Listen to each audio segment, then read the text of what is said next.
सह नौ भुनक्तु सह वीर्यं करवावहै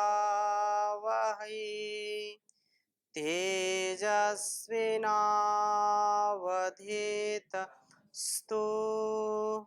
मा विद्विषावहै। ओम शांति शांति शांति। वैदिक जीवन पद्धति में हम चर्चा कर रहे थे, भोजन जब बन जाए तो भोजन बनने के बाद में माताएं जो बलि वैश्व देव यज्ञ करती हैं, और हम भी जब भोजन थाली में आ जाए तो भोजन करने से पूर्व प्रार्थना करनी चाहिए, कृतज्ञता ज्ञापित करनी चाहिए उस परम पिता परमेश्वर से।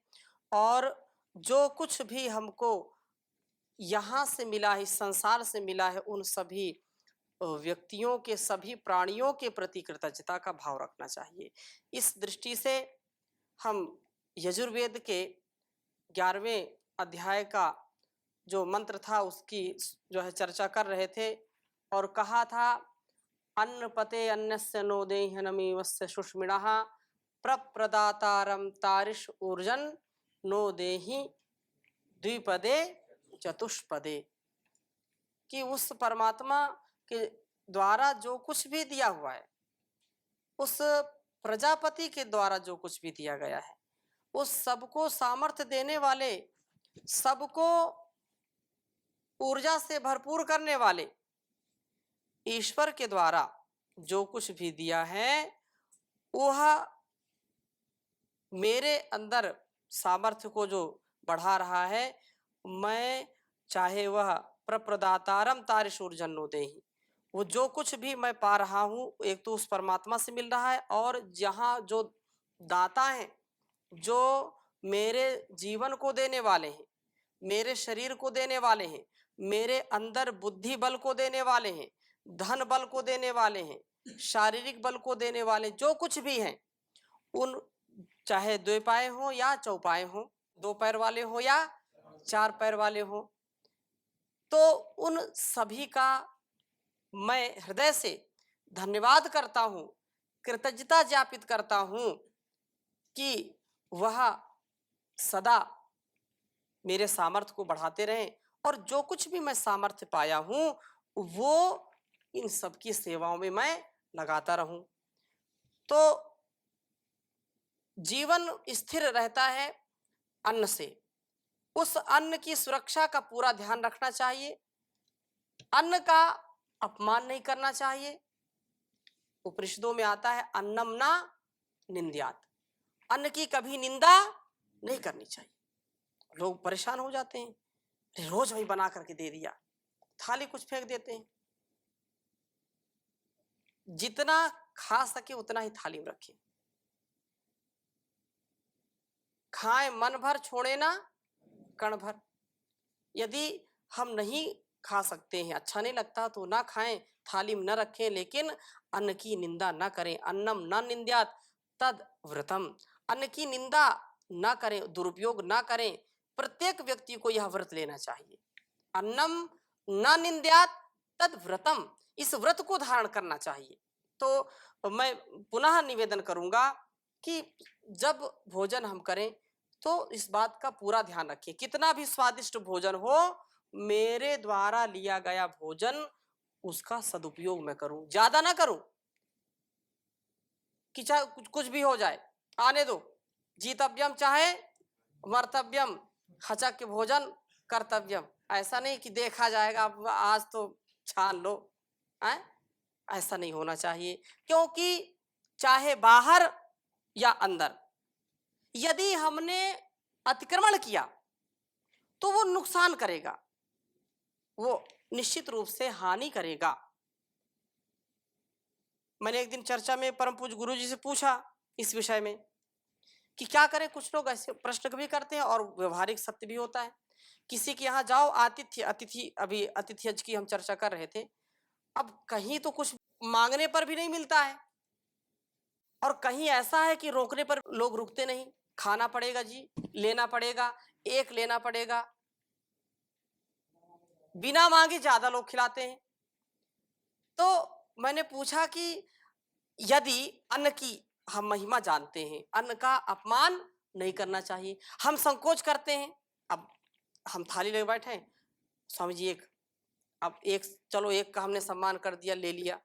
दूसरा एक, स्वामी जी एक, अरे मेरे हाथ से ले लो, दो का ले लिया। तीसरा भी आए, स्वामी जी हमारे हाथ से तो खाए नहीं। हाँ, तो ये जो स्थिति है, अब मैं तो संकोच कर रहा हूं, मैं का तात्पर्य व्यवहारिक रूप में सबकी बात है, मैं तो संकोच कर रहा हूं कि अन्न का अपमान ना हो, इसका भी अपमान ना हो। लेकिन ये कब तक भाई, ये पेट है, कोई कोर्ट तो है नहीं कि आने दो आने दो, इसकी भी कोई सीमा है कि नहीं। इस दृष्टि से क्या करना चाहिए। तो गुरुजी कहें, बोलने लगे कि देखो, यदि हम भोजन अधिक करेंगे तो वो लाभ के स्थान पर हानि करेगा।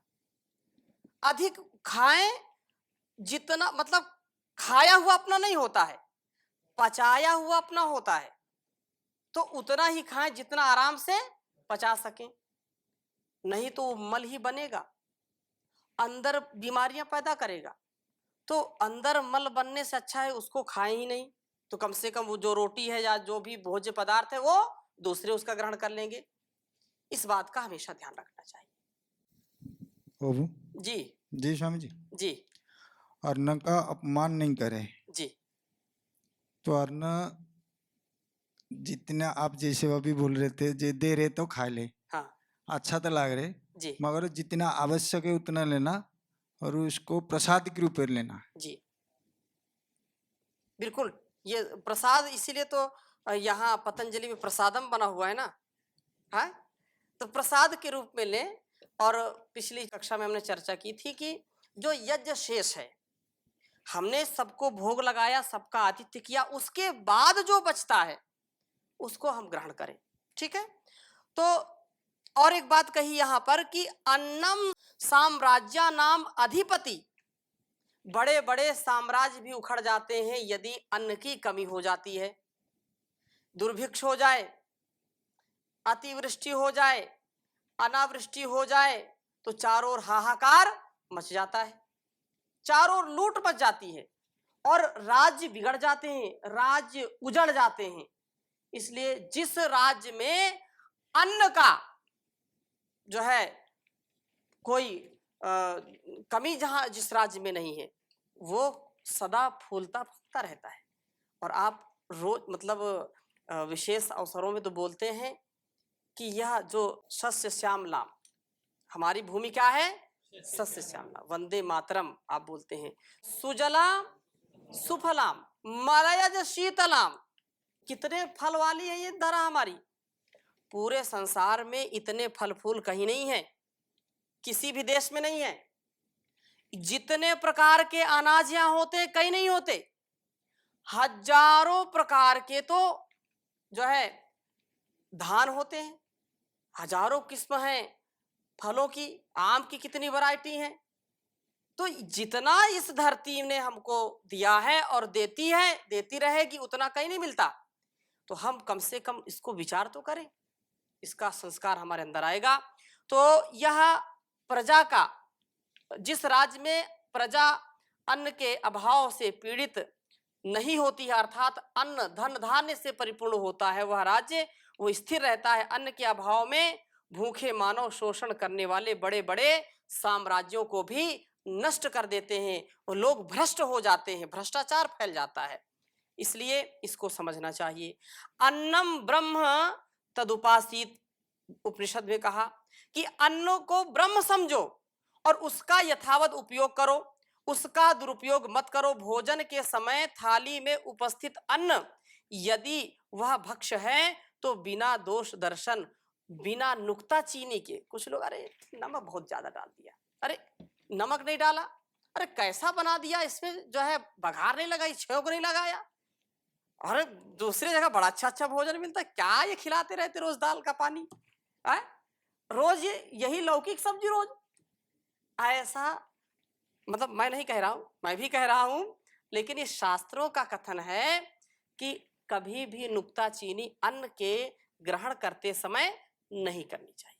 हमेशा इस बात का ध्यान रखें, व्यवस्था और आतिथ्य की दृष्टि से हमको ध्यान रखना चाहिए, अच्छा से अच्छा भोजन करना चाहिए। लेकिन थाली में जब आ जाए जो भक्ष्य है, इसका मतलब कुछ भी नहीं, कुछ भी लोग थाली ला करके खिला दे, लोग खाना पड़ेगा। अब वो भक्ष्य है, कैसे खाओगे भाई? हाँ, कुछ भी जो है अंडा मांस मछली ला के खिला दे, ऐसा थोड़े। क्यों ना, जो भक्ष्य है, जो शास्त्रोक्त है, ऐसे भोजन, ऐसे अन्न का ग्रहण करना और कृतज्ञता पूर्वक करना, प्रसन्नता पूर्वक करना, यही उसको ब्रह्म कहने और उसकी उपासना करने का विधान तात्पर्य है। जो लोग खाते समय अन्न के जो है मान को बढ़ाते हैं, अर्थात उसको सहजता श्रद्धा से ग्रहण करते हैं, वो उनको सामर्थ्य प्रदान करता है। और कितना भी मालदार भोजन है सामने, लेकिन तुमको अपनी थाली में संतोष नहीं है और दूसरी की थाली में नजर आ रहा है घी, अब उसको 2 चम्मच घी दिया, हमको 1 ही चम्मच दिया। उसकी थाली में 4 रसगुल्ले, हमारे 2 ही दिए। ऐसा यदि भाव आए, उसकी घी की चुपड़ी हुई रोटी है, हमारी सूखी रोटी दे दिया, तो जो सूखी रोटी में भी ताकत मिलनी थी वो भी नहीं मिलेगी। जो आपको 1 चम्मच घी का जो है प्रयोग करके जो सामर्थ्य बढ़ना था वो भी जल गया। तो ऐसा नहीं करना चाहिए, ना ऐसा करना चाहिए। कबीर के दोहे तो खूब सुने आपने, रूखा सूखा खाई के ठंडा पानी पीऊ, रूखा सूखा खाए के ठंडा पानी पीऊ, देख पराई चूपड़ी मत ललचावे जीव रे कबीरा, मत ललचावे जीव। दूसरों की थाली का हमको कभी भी मतलब गम नहीं होना चाहिए, अरे वो नहीं मिली, अरे जो है वो तो हाजिर की हुज्जत नहीं, गए की तलाश नहीं। जो तुम्हारी थाली में उसको अमृत के समान उसका उपयोग करो, ब्रह्म का नाम लो, यही विशेष है। तो बिना दोष दर्शन के, न्यूनता अधिकता या भला बुरा ना कह करके, अमनस्कता से दूर हट करके कि अरे मन नहीं है भोजन करने का, लेकिन अब क्या बताएं, जबरदस्ती खाना पड़ेगा। तो ऐसे जो भोजन करते हैं वो अन्न शरीर में लगता नहीं है, वो शरीर का जो है पोषण नहीं करता है, उससे पोषण मिलता नहीं है, शोषण हो जाता है। तो जो कुछ भी मिले उसको चबा चबा करके खाएं और आनंद के साथ खाएं। और कुछ लोग भोजन करते समय भी अनावश्यक बातें करते हैं, अनावश्यक सोचते हैं, टीवी सामने रखते हैं, मोबाइल रखते हैं, फेसबुक चलाते हैं, चैट भी कर रहे हैं, भोजन भी कर रहे हैं, फिर कई बार जो है बड़ी परेशानी हो जाती है। वो जैसे भाव भोजन के समय जाएंगे वैसा ही तो हमारा अंदर का पोषण होगा। इसलिए गलत दृश्यों को देखते हुए, गलत विचार करते हुए हमको आहार ग्रहण नहीं करना चाहिए, इस बात का हमेशा ध्यान रखें। और एक मंत्र आप और बोलते हैं, और विशेषकर इस मंत्र में और हमको सजग किया गया है। ओम, यह मंत्र ऋग्वेद में है, तैतृय ब्राह्मण में है और निरुक्त में भी इसको उद्धृत किया है। ओम मोघ मन्नम विंदते अप्रचेताः सत्यम ब्रवीमि वध इत सतस्त्य नारिमणम पुष्यति नो सखायम केवलाघो भवति केवलादि। बहुत सुंदर मंत्र है, इसको भी मैं लिख देता हूं, आप तो स्मरण किए हुए हैं। हमारे दर्शकों को भी इन मंत्रों को जरूर पढ़ करके भोजन करना चाहिए, अपने बच्चों को ये मंत्र सिखाएं और इन भावों से यदि भोजन करते हैं तो आपका सामर्थ्य, आपका श्रद्धा, आपका भाव का जो है कभी अभाव नहीं होगा, ये सदा भाव से परिपूर्ण रहेंगे। क्योंकि भावना में यदि भाव ना हो तो भावना बेकार है, और भावना में यदि भाव है तो भावना से भव पार है, ऐसा लोग कहते हैं। तो भाव पूर्वक ढंग से हमको भोजन करना चाहिए तथा ईश्वर का चिंतन करते हुए अन्न जिस जिस साधन से, जिस जिस के सहयोग से मिलता है उनका भी सदा कृतज्ञता पूर्वक, व्यवहार पूर्वक, अपने स्वभाव पूर्वक उनका सम्मान करना चाहिए। ओम मोघमन्नम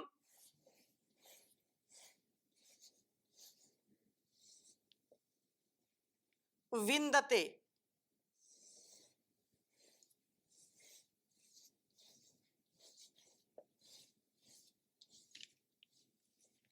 अप्रचेताः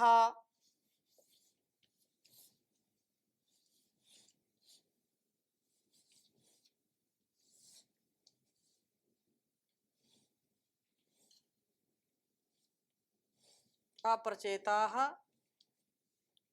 सत्यं ब्रवीमि।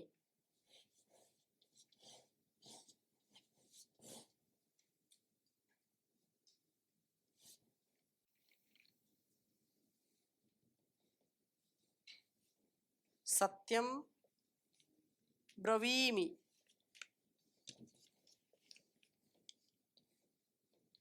वध इत्सतस्य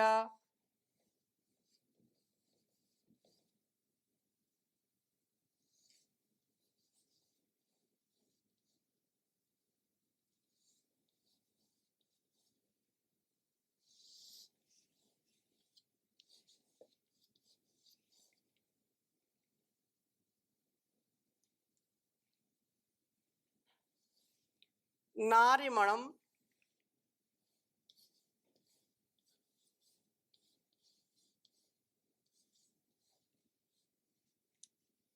पुष्यति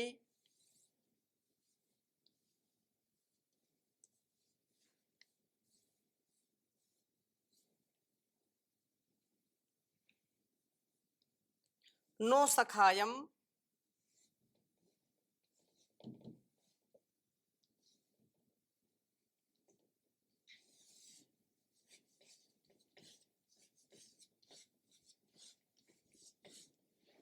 नो सखायम केवलाघो भवति केवलादि।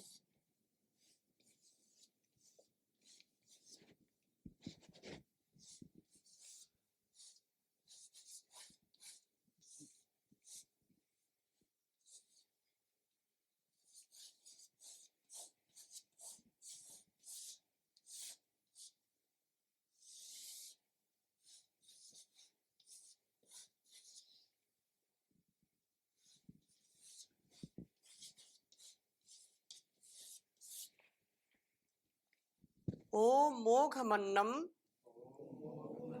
विंदते अप्रचेताः सत्यं ब्रवीमि वध इत्सतस्य नारीमणम पुष्यति नो सखायम केवलाघो भवति केवलादि। बहुत सुंदर बात कही है कि अप्रचेताः, जो प्रचेता नहीं है। प्रचेता बोलते हैं बहुत बुद्धिमान को, जो बहुत तेजस्वी हैं, जो चिति संजाने, जिनके अंदर संजान है, जिनके अंदर सम्यक ज्ञान का आधान है, वो प्रचेता कहलाते हैं। अप्रचेता, जो प्रचेता नहीं है, जो बुद्धिमान नहीं है, बुद्धि शून्य है, अर्थात जो मूर्ख आदमी मोघम अन्नम, मुक्त का भोजन, फ्री फंड का, बिना कमाया हुआ भोजन विंदते, पाने का यत्न करता है। अर्थात अपने भोजन के लिए कुछ करना नहीं चाहता। अजगर करे न चाकरी, पंछी करे न काम, दास मलूका कह गए सबके दाता राम। कुछ नहीं करना काम, राम राम जपना, पराया माल अपना, बाकी सब झूठा सपना है। ऐसा जो विचार करते हैं तो वो कभी भी उत्थान को प्राप्त नहीं होते हैं। पुरुषार्थ पूर्वक जो नहीं प्राप्त करना चाहते हैं अन्न को, केवल दूसरों के जो है भोजन पर जिनकी नजर रहती है, तो ऐसे न अरेमणम पुष्यति, जो अपने किसी हितैषी का पोषण नहीं करता, और न सखायम पुष्यति, जो अपने किसी हितैषी और न अपने किसी साथी का पोषण करता है। वो केवल अपने पेट पालने के लिए ही सदा तत्पर रहता है। सह उसका ऐसा व्यापार तस्य उसके वधाइत नाश का कारण ही है। यो नाश का भाग ही होता है, भवती होता है। सत्यम ब्रवीमि, मैं सत्य कहता हूं, अर्थात इस कथन में सच होने में, सत्य होने में किंचित मात्र भी संदेह नहीं है। कहने का आशय क्या है कि जो मनुष्य हराम की कमाई को पाना चाहता है, हराम का भोजन कह ले, कि कुछ पुरुषार्थ ना करना पड़े और दूसरों की रोटी पर अपना ध्यान लगाए या उसको छीनना चाहे या खाना चाहे, तो ऐसा वो अल्प बुद्धि वाला है। ऐसा व्यक्ति जो केवल अपने पेट के लिए सोचता है, संसार के लिए नहीं सोचता है, दूसरों के लिए कभी चिंतन नहीं करता है, तो वो जो भोजन वो करता है उसका वध ही कर जाता है। एक प्रकार से उसका वो नाश करने वाला होता है। भोजन कर तो लिया है, लेकिन उससे उसका कल्याण होने वाला नहीं है। उसका वो निश्चित रूप से उसको नष्ट करने वाला होता है। इसलिए हमको इस पर विचार करना चाहिए कि मनुष्य के जो दो बड़े उद्देश्य हैं, भोग और दूसरा कर्म। कर्म करेगा तो भोग होगा, कर्म नहीं करेगा तो भोग भी नहीं होगा। इसलिए कहा कर्म प्रधान विश्व रचि राखा, जो जस करहि सो तस फल चाखा। सकल पदार्थ है जग माही, कर्महीन नर पावत नाही। संसार में कर्म करिए, कर्म करने के लिए जीवन मिला है, इस भवसागर से तरने के लिए जीवन मिला है, और इसमें यदि हमने प्रमाद किया तो कभी भी पार नहीं हो सकते। बीच मझधार में हम डूबेंगे, और लोग कहते हैं हम तो सनम डूबेंगे, तुमको भी ले डूबेंगे। है तो जो डूबते हैं दूसरों को भी डुबाएंगे, जो पाप कमाएंगे दूसरों को भी पापी बनाएंगे। तो ऐसे लोगों से नमस्कार करके, जो वेद की विद्या है, वेद का हमारे लिए संदेश है, उसको हम आत्मसात करें, और विशेषकर युवाओं को संभलने की आवश्यकता है। यदि युवा इस बात को समझ जाएं तो शायद देश की जो नैया है वो भव से पार हो जाएगी। परम पूज्य स्वामी जी महाराज, परम पूज्य आचार्य श्री का पावन आशीर्वाद है, और हजारों लाखों लोगों ने अपने जीवन को बदला है। वैदिक परंपरा को अपना करके, वैदिक जीवन पद्धति को अपना करके, वैज्ञानिक पद्धति को अपना करके ही हम हर पल सुख में रह सकते हैं, आनंद में रह सकते हैं, और कोई दूसरा उपाय नहीं है।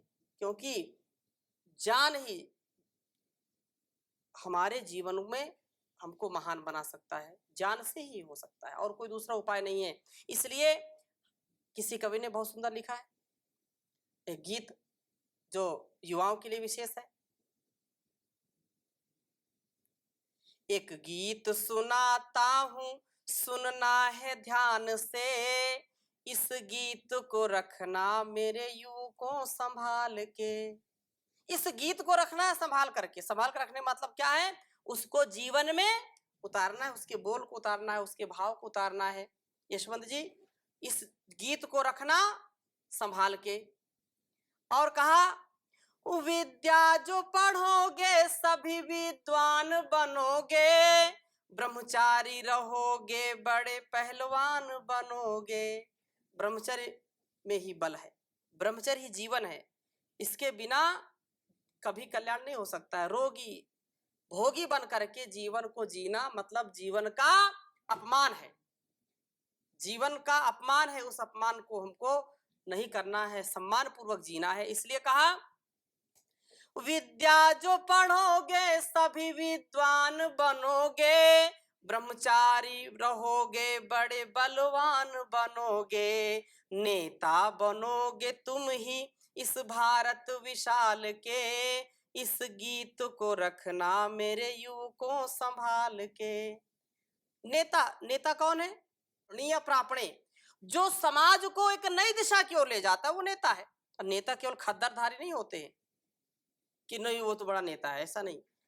नेता जो समाज को, राष्ट्र को उन्नति की ओर ले जाता है, परिवार को उन्नति की ओर ले जाता है, समाज को पतित होने से बचाता है। इसलिए कहा शुभ कर्म करोगे तो सदा नाम पाओगे, ऋषियों की सभ्यता को न बट्टा लगाओगे, सब काम सोच कर करोगे देखभाल के, इस गीत को रखना मेरे युवकों संभाल के, भारत के लिए लोही दीवार हो जाओ, अंदर के दुश्मनों से ही होशियार हो जाओ, हो नाम ले वाराण सांगा छत्रसाल के, इस गीत को रखना मेरे युवकों संभाल के, इस गीत को रखना मेरे युवकों संभाल के। तो इस भाव को हम जी सके तो पंच महायज्ञों का बहुत विस्तृत और बहुत अच्छी प्रकार से हम सबने स्वाध्याय किया। कल से हम नए टॉपिक को लेकर के, नए विषय को लेकर के आप सबके समक्ष प्रस्तुत होंगे। वेद विद्या, क्योंकि वैदिक जीवन पद्धति वेदों पर आधारित है और आज का जो समय है वेद का समय आने वाला है। वेद विद्या को हम जाने समझें, वो वेद हमारे लिए है और वेद का पढ़ना पढ़ाना सुनना सुनाना सभी श्रेष्ठ जनों का कर्तव्य है। तो अगली कक्षा से हम वेद के स्वाध्याय की ओर उन्मुख होंगे। वेद को हम समझें, वेद के आदेश निर्देश उपदेश को समझें, उसके विधि निषेध को समझें।